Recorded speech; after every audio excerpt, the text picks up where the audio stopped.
Assalamualaikum warahmatullahi wabarakatuh. Perkenalkan, nama saya Debi Afriza, NIM 114. Di sini saya akan memaparkan materi mengenai masalah penelitian sebagai tugas mata kuliah metodologi penelitian. Pembahasan pertama yaitu pengertian masalah. Menurut Sugiono, masalah diartikan sebagai penyimpangan antara yang seharusnya dengan apa yang benar-benar terjadi, antara teori dan praktek, antara aturan dengan pelaksanaan, antara rencana dengan pelaksana.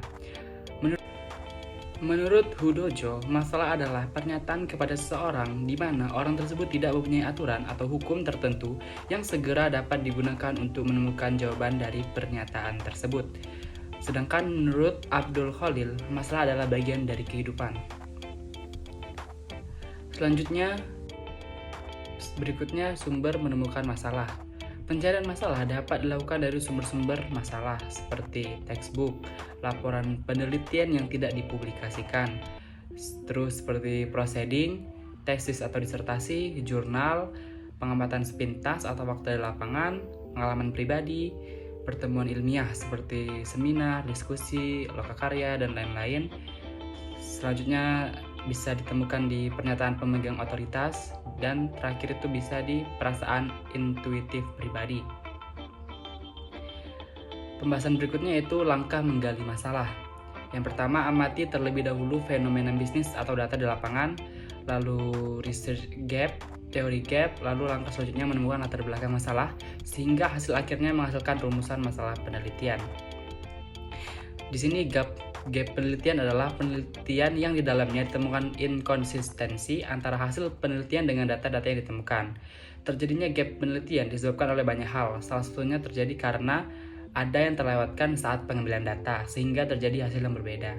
Sedangkan teori gap adalah kesenjangan atau ketidakmampuan sebuah teori dalam menjelaskan sebuah fenomena. Oleh karena itu, teori tersebut lalu dipertanyakan. Pertimbangan pemilihan masalah. Dari arah masalahnya, pertimbangan kelayakan berdasarkan arah masalah atau sudut objektifnya atau nilai penelitiannya, apakah penelitian memberikan sumbangan kepada pengemban atau penerapan ipteks atau pemecahan masalah praktis. Lalu kalau dari arah penelitinya, pertimbangan berdasarkan kelayakan dan kesesuaian penelitian menyangkut kelayakan biaya, waktu, sarana, kemampuan, keilmuan. Selanjutnya, perumusan masalah. Masalah perlu dirumuskan dengan tujuan agar permasalahan jelas dan tidak menimbulkan keraguan-raguan atau tafsir yang berbeda-beda, sebab masalah tersebut nantinya akan digunakan sebagai dasar pengujian teori dan hipotesis, pengumpulan data, pemilihan metode analisis, dan penarikan kesimpulan. Teknik perumusan masalah penelitian. Yang pertama, dirumuskan dalam bentuk kalimat pertanyaan. Yang kedua, singkat, jelas, dan padat. Yang ketiga, memberi petunjuk dimungkinkannya pengumpulan data dan adanya metode pemecahannya. Yang keempat, itu rumusan masalah sinkron dengan judul penelitian. Bagaimana sih masalah penelitian yang baik? Yang pertama itu mempunyai nilai dan kelayakan penelitian dari segi manfaat dan kontribusinya. Yang kedua, feasible atau dapat dipecahkan atau konkret, di mana ada data dan metode pemecahannya. Yang ketiga, menarik bagi peneliti yang didukung kemampuan keilmuan. Yang keempat, spesifik mengenai bidang tertentu, harus jelas ruang lingkup pembahasannya apa. Yang kelima, berguna untuk mengembangkan suatu teori. Contoh rumusan masalah penelitian. Contoh rumusan masalah deskriptif, seperti berapakah tingkat hunian hotel Lombok Raya. Terus, apakah iklan yang ada perlu diubah? Berikutnya, contoh rumusan masalah inferensial. Apakah iklan berpengaruh terhadap peningkatan penjualan? Apakah harga, layanan, dan fasilitas berpengaruh terhadap tingkat hunian hotel?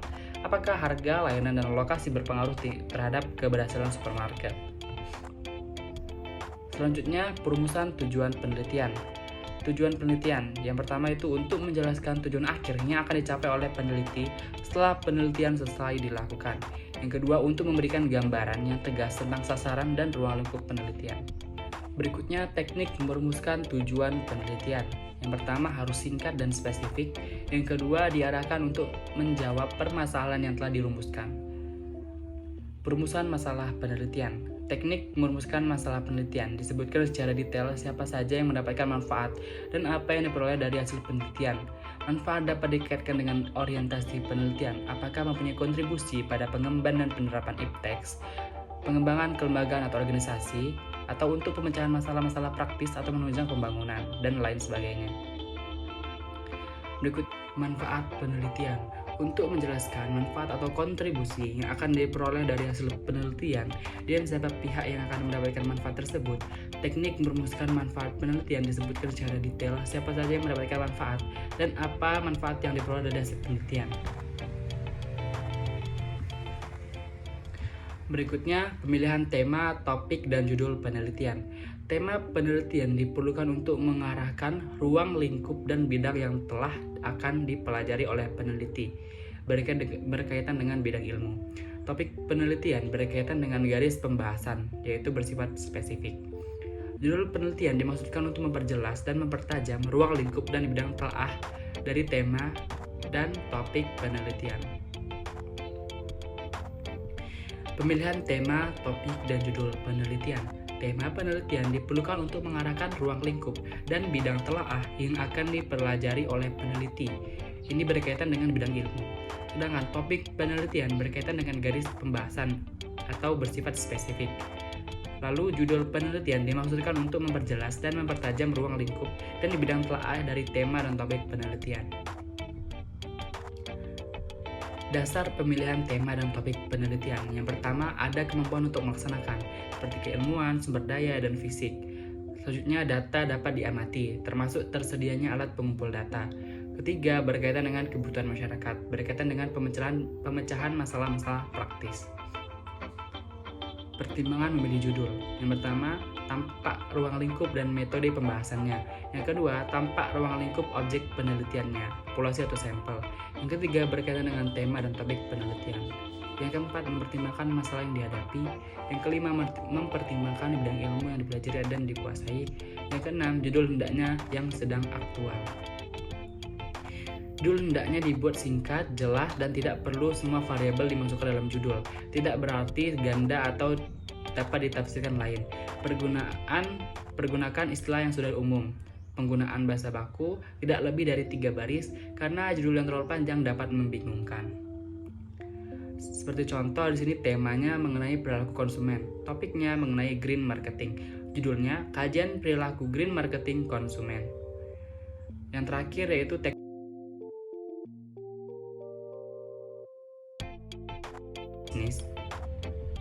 teknik menyusun latar belakang masalah. Ferdinand mengungkapkan fenomena manajemen atau bisnis, research gap, dan teori gap, terutama yang didapatkan dari penelitian terlebih atau sebelumnya, mengenalkan core research problem, dan dikembangkan menjadi naskah yang merupakan sebuah outline dari roadmap. Menulis diawali atau dimulai dari suatu pemikiran yang luas, makin lama makin menyempit pada bidang yang menarik yang perlu diteliti, dan di tempat itulah dirumuskan research problemnya. Mungkin itu saja pemaparan materi mengenai masalah penelitian dari saya. Lebih dan kurang saya mohon maaf. Terima kasih. Wassalamualaikum warahmatullahi wabarakatuh.